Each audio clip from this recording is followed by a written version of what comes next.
मैं एक बार मेरठ से घर आ रहा था छुट्टी, तो उस बोगी में ट्रेन में दो सिपाही सब इंस्पेक्टर बैठे थे, साथ में बैठा था, तो भर्ती की बात चल रही थी। तो मैं भी बोला क्या मैं भी भर्ती हो सकता हूँ? तो सब इंस्पेक्टर तो चुप रहा। दो सिपाही में से एक बोला इतना छोटा कौन भर्ती करेगा, इतना 5 फुट का, और एक है पोलैंड के 5 फीट 3 इंच के, बाकी सभी 5.5 फीट या अबव। तो ये एक तो ये भी रिकॉर्ड एक बना। और राजपत्रित अधिकारियों में डिप्टी कमांडेंट किसी भी फोर्स में पहला व्यक्ति होने का भी गौरव मिला। तो और हमेशा जो भी काम करता गया, जो भी चैलेंज किया कि ये काम असंभव, वही पहले मैं करता था, चाहे सर्विस के मामले में, चाहे मेडिकल के मामले में, चाहे ये कमांडो कोर्स से संबंधित हो, चाहे अन्य कोर्स या अन्य कोई जगह, या कहीं भी चुनाव ड्यूटी हो, या कोई अन्य आइस ड्यूटी हो, या उग्रवादियों के माने खात्मे से संबंधित हो, जहाँ भी रहा। मैं कश्मीर में वैसे तो पहले जाता था, उतना नहीं खुराफात होती थी, लेकिन 89 से कुछ ज़्यादा ही हो गया था। नमस्कार, मैं विश्व मैराथन पदक विजेता, पूर्व deputy commandant border security force, गांव मदनपुर, गोपीगंज, भदोही, उत्तर प्रदेश। मैं अपने जो अब तक कई असंभव काम को जो संभव बनाए हैं, जो कई रिकॉर्ड इतिहास बनाए हैं, उसके बारे में बचपन से ही जो मैंने जो कार्य किया, जो तपस्या किया, उसके बारे में आज मैं आप लोगों को पूर्ण रूप से बताऊंगा। मैं बचपन में भगवान शंकर जी का 5 साल की उम्र से ही पूजा पाठ, उनका एकलव्य की कहानी सुन करके, एकलव्य ने द्रोणाचार्य का मिट्टी का मूर्ति बनाकर उनसे शक्तियाँ प्राप्त किए थे। तो मैं भगवान शंकर जी का सोचा कि इनसे शक्तियाँ लें, तो उनसे मिट्टी का मूर्ति बना करके पूजा पाठ करता था। गांव अपने घर के बगल में 200 मीटर पे एक तालाब है, तालाब में डूब करके चिकनी मिट्टी ऊपर हटा के नीचे टाइट चिकनी मिट्टी निकाल करके, चाहे बरसात हो, गर्मी हो, ठंडक हो, चाहे कैसो भी पानी ठंडक हो, लेकिन जाना और डूब करके वो निकालना और फिर ला करके मूर्ति बनाना, पूजा पाठ फिर करना, ध्यान तपस्या बचपन से करते हुए।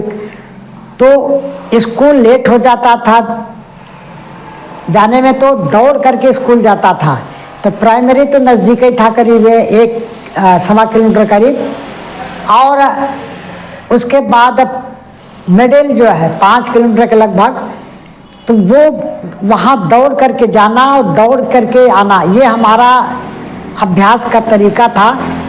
घर का बचपन से ही मैं बहुत हार्ड वर्कर के रूप में रहता था। कोई भी घर का काम हो, कटमरी हो, चारा काटना या गोबर उठाना या घर का साफ सफाई मेंटेनेंस, माने बचपन से काफ़ी माने कार्य करने की कोशिश करता था।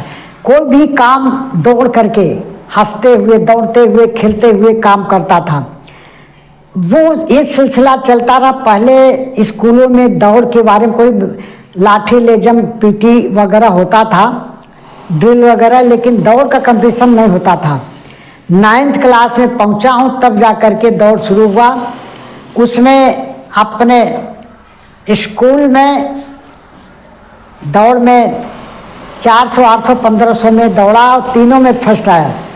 फिर इसी प्रकार आगे बढ़ता गया, छोटी रेस छोड़ता गया, लंबी पकड़ता गया, धीरे धीरे आगे बढ़। जब नेशनल में गोल्ड मेडल लिया, पहले तो ब्रांच लिया था, तो उसमें शादी मेरा गौना हो गया था। तो गौना में जो है 72 में गौना माने आ गया था। तो मैं अपने से दूर बनाए रखने के लिए मैं बराबर सोचता था कैसे दूरी बनाए। तो आपस में हम लोग समझौता कर लिए थे कि जब तक हम इंटरनेशनल खिलाड़ी नहीं बनता, एक अच्छे ऊंचाई पर नहीं पहुंचता, तब तक हम लोग आपस में एक साथ माने संबंध नहीं बनाएंगे। और ये सिलसिला चलता रहा। लोग काफ़ी उल्टी सीधी बातें भी करने लगे कि बाझीन वगैरह या जो भी बातें करने लगे। लेकिन हम लोग अपने ध्येय में लगे रहे, तपस्या में। अंत में 5 साल होने के बाद, तब तक मैं राष्ट्रीय चैंपियन बन चुका था। उस समय फिर भगवान ने पहला लड़का 82 में, फिर इस समय अभी 3 लड़का 2 लड़की, और जिसमें से 3 PhD, 1 M.Tech, एक बंगलौर से डिप्लोमा करके वो उनको सर्विस में कहा कहीं नहीं जाएंगे। 4 एक क्लास में हैं और 1 जन अब कहीं सर्विस नहीं कर रहे हैं, तो वो उनको सिलीगुड़ी की जिम्मेदारी दे रखे हैं। तो कहने वाले बच्चे भी उसी प्रकार चल करके बच्चे भी अच्छा नाम कमाए और काम किए। मैं जितना भर काम शुरू से ही, कोई जो भी बोला कि ये काम असंभव है, मैं ही करता था। मैं एक बार मेरठ से घर आ रहा था छुट्टी, तो उस बोगी में ट्रेन में 2 सिपाही एक सब इंस्पेक्टर बैठे थे, साथ में बैठा था, तो भर्ती की बात चल रही थी। तो मैं भी बोला क्या मैं भी भर्ती हो सकता हूँ? तो सब इंस्पेक्टर तो चुप रहा। 2 सिपाही में से एक बोला इतना छोटा कौन भर्ती करेगा, इतना ऐसी माने बहुत है दृष्टि ऐसी बातें। मैंने कहा मैं घर जा रहा हूँ छुट्टी, आते ही कंधा, दोनों कंधा भर करके स्टार से फिर आपसे मिलूंगा। तो बल्कि मजाक में बोले मैं जैसे कहीं रखा हुआ है आप उठा के लेकर आओगे। मैंने कहा यूं ही समझ लीजिए, मैं छुट्टी से आते ही, मेरठ वापस आते ही मैं आपसे मिलूंगा। आप लोगों का पहले बताइए पोस्टिंग कहाँ पे है? तो मैं पूछा तो मेरठ काली पलटन में जो है। तो मैं आया घर से और तब तक BSF वाले फार्म वगैरह भी लेकर के आए साथ में। तो मैंने कहा कहाँ साइन करना है, किसी को पता न चले, हम साइन कर देता हूँ, बाकी आप फार्म फिलअप कर लेना। तो हमने उसमें रैंक वगैरह कुछ नहीं भरा था, तो उन्होंने इंस्पेक्टर करके लेकर गए थे, लेकिन दिए सब इंस्पेक्टर, तो उन्होंने 1 साल बैक डेट करवाया था ताकि हम भागना वापस ना आए। तो 1 साल का पे और सब इंस्पेक्टर। तो हमारा तो ध्येय था कि किसी तरह वो स्टार के साथ उनको माने दिखाना है। तो फिर मेडिकल होने के बाद छावला कैंप में फिर वर्दी वगैरह लिए। तो वर्दी तो बहुत बड़ा था, इसलिए वर्दी नहीं लिया, केवल स्टार वगैरह लेकर के वर्दी अपना खुश लाया। आया तो वर्दी पहन करके आइडेंटिटी कार्ड था ही, उनको ढूंढता रहा, वो अभी तक नहीं मिले। नौचंदी मेला लगता है वहाँ मेरठ में, 1 महीना पूरा हॉस्टल के लड़कों को लेकर साथ में वर्दी पहन करके घूमता रहा। जहाँ पुलिस वाले दिखते थे वहाँ उनको गलती किया था कि उनका नाम नहीं पूछा था, तो शकल देख रहा था कि ऐसा शकल वो मिल जाए कहीं, लेकिन वो अभी तक नहीं मिले। इसके बाद ऐसे ही बटालियन में बात हो रही थी ट्रेनिंग का, बोले कमांडो की बात चल रही, तो मैंने कहा कमांडो कोर्स क्वालिफाई करना चाहता हूँ। बोले ये आपके बस का नहीं, ये जो है वो बड़ा वैसा किए दुर्भावना भाव से। मैंने कहा सबसे प्रमोशन को कोर्स भाग में जाए, पहले कमांडो कोर्स करूँगा। तो आज कमांडो, अब देखिए पूरे वर्ल्ड में सबसे छोटे कद का कमांडो क्वालिफाई करने वाला पहला व्यक्ति बना हूँ। 5 फुट का, और एक है पोलैंड के 5 फीट 3 इंच के, बाकी सभी 5.5 फीट या अबव। तो ये एक तो ये भी रिकॉर्ड एक बना। और राजपत्रित अधिकारियों में डिप्टी कमांडेंट किसी भी फोर्स में पहला व्यक्ति होने का भी गौरव मिला। तो कहने का मतलब कोई भी काम असंभव नहीं है। मैं आप सब जनता से, आप लोगों से निवेदन करना चाहता हूँ कि आप लोग कड़ी मेहनत करें। जो आप लोग भर्ती के लिए बदनामी होती है कि हमारा भर्ती नहीं हो रहा है, आप भीख क्यों मांग रहे हैं?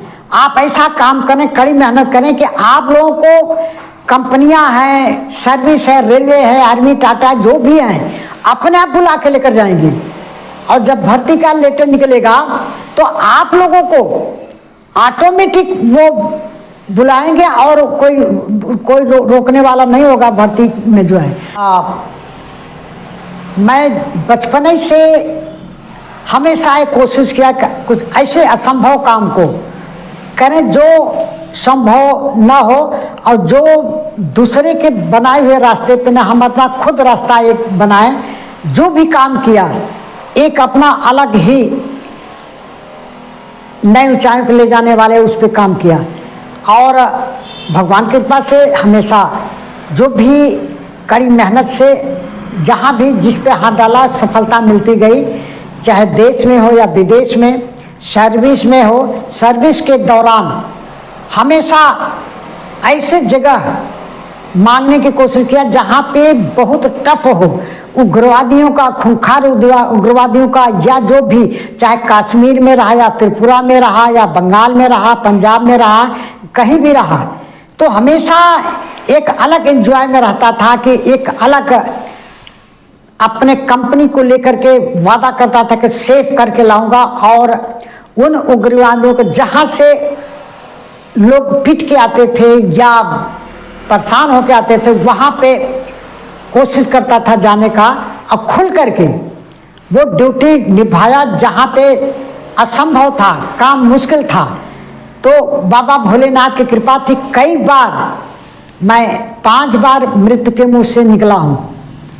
एक बार ट्रेन पलट गई तब भी कुछ नहीं हुआ, एक बार कश्मीर में पहाड़ से गिरे कुछ नहीं हुआ, एक बार माइन हमारी बैंकर गाड़ी जो उसमें चारों तरफ से तो कवच मजबूत रहता है, शीशा बुलेट प्रूफ वगैरह सभी, लेकिन नीचे से कमज़ोर रहता है। अब तो नीचे से भी मजबूती प्रदान की गई, पहले उतना नीचे से उतना मजबूत नहीं था। अगर हम 1 सेकंड आगे बढ़ते तो हमारी गाड़ी उड़ती तो नुकसान हो जाता, लेकिन कुदरती 1 सेकंड माने हमारा आगे का शीशा क्रैक हो रहा है, वो उसने बटन माने माइन को सेट किया हुआ था, लगाया, लेकिन हमारी गाड़ी नहीं उड़ी, वहाँ बचे। एक बार समुद्र में डूबने से काफ़ी मद्रास में छिछलापन है, वहाँ काफ़ी आगे निकल गया, ऐसे इन लहरों के साथ लहर आए नीचे हो जाता था, तो एंजॉय करते करते लोग थोड़ा थोड़ा दिख रहे थे, लोग चिल्लाते चिल्लाते अंत में सब चले गए छोड़ के। बाद में किसी तरह फिर मैं आया, डबल लहर में एक बार ढुक पानी खा मुँह में निकल गया था, तो बड़ा मुश्किल हो गया था।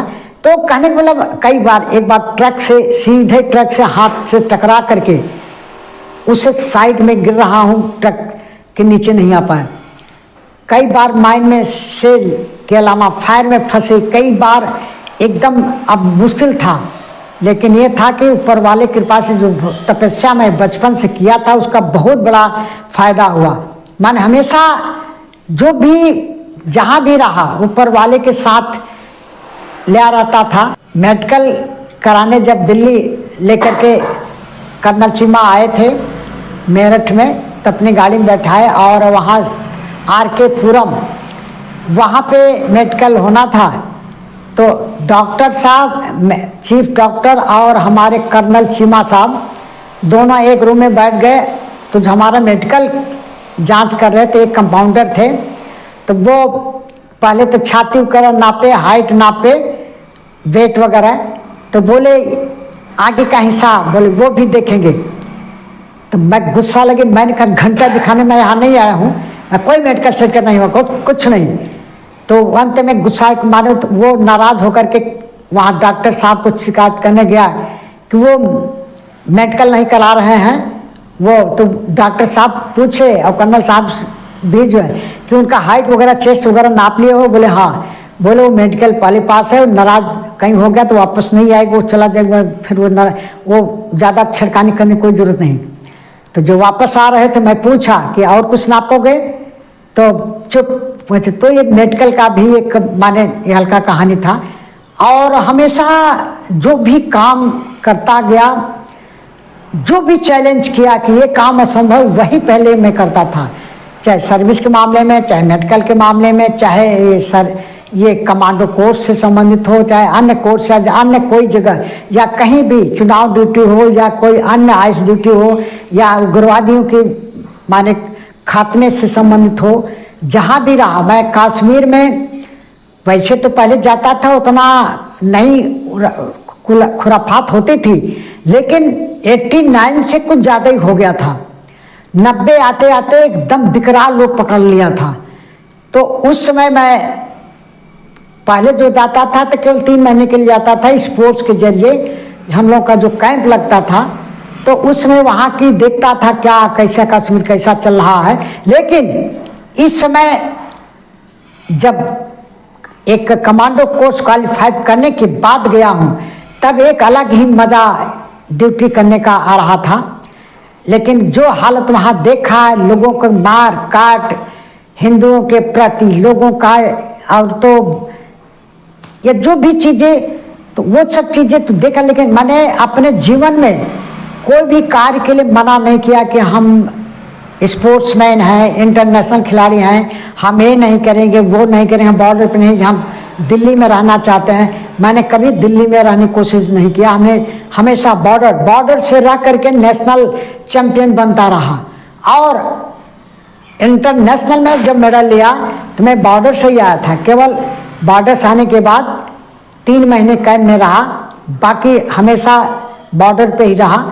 तो कोई भी काम ये नहीं है कि ये मुश्किल है, सब कुछ हो सकता है। लेकिन आप अगर प्रतिज्ञा करें, कड़ी मेहनत करें, तो जैसे मैंने कड़ी मेहनत करते हुए अपने बचपन से लेकर के अब तक, जैसे दौड़ते हुए स्कूल दौड़ के जाना, दौड़ के आना, या घर का सारा काम करना, तो बच्चे अगर ऐसा काम करेंगे तो कोई भी काम असंभव नहीं है। तो मैं चाहूँगा कि अपनी नई पीढ़ी को, और मैं जो अभी नई पीढ़ी को, खिलाड़ियों को, अभी एक प्रोजेक्ट के द्वारा मैं सबको चाइना से कैसे आगे निकले उसके बारे में जो कार्य कर रहा हूँ, और मैं चाहूँगा कि लोग उसका माने फ़ायदा उठाएंगे। और मैं एक नया खेलों में क्रांति लाने के लिए जो कार्य कर रहा हूँ उसको सिद्ध करूँगा कि अगर ये कार्य पहले किया गया होता तो आज हमारा ओलंपिक इतना बुरा हालत नहीं होता। तो मैं अब तक के बचपन का, अगर जैसे आप लोग बोलें कहें तो हम और अगर बोर नहीं हो रहे हों, मैं अपने ऐसे कार्य को जब जैसे आप पूछेंगे वैसे मैं आगे और बताता जाऊंगा कि और कैसे कैसे मैं क्या काम करता रहा, घर पे या बाहर या स्कूल कॉलेज या जहाँ भी रहा। तो मैं चाहूँगा कुछ जनता के बीच में या आप लोग कुछ पूछें तो मैं आगे और बढ़ूँ, आगे और चीज़ को बताता रहूँ।